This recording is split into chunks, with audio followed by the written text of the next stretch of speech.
kena tilang 1 juta berapa tadi Pak? 150. Pelanggaran lalu lintas yang dilakukan pengemudi di jalan raya bisa kena tilang polisi lalu lintas.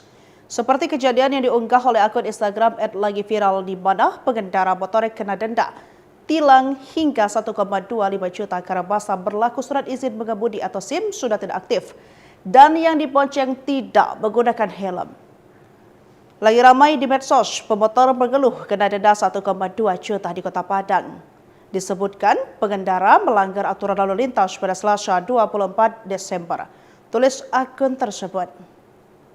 Lantas video tersebut viral dan menuai berbagai komentar warganet di mana ada yang menyebut hal tersebut tak masuk akal.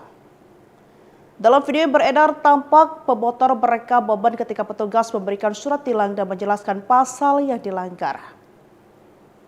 Pemotor lantas mengeluh biaya denda tilang yang dinilai cukup besar yakni 1,25 juta rupiah. Pada video tersebut juga petugas memberikan penjelasan mengenai pasal yang dilanggar dan denda yang harus dibayarkan melalui virtual account BRI. Petugas menjelaskan denda tilang yang dikenakan sesuai dengan peraturan yang berlaku di mana SIM mati dikenakan denda paling banyak 1 juta rupiah dan penumpang tidak menggunakan helm dikenakan denda paling banyak 250.000.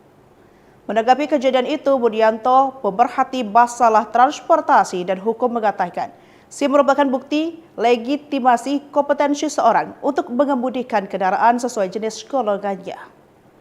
Budianto juga mengatakan sanksi bagi pengemudi yang tidak memiliki SIM diatur dalam pasal 281 Undang-Undang Nomor 22 Tahun 2009 tentang LLAC dan dapat dipidana dengan pidana kurungan paling lama 4 bulan atau denda paling banyak 1 juta rupiah.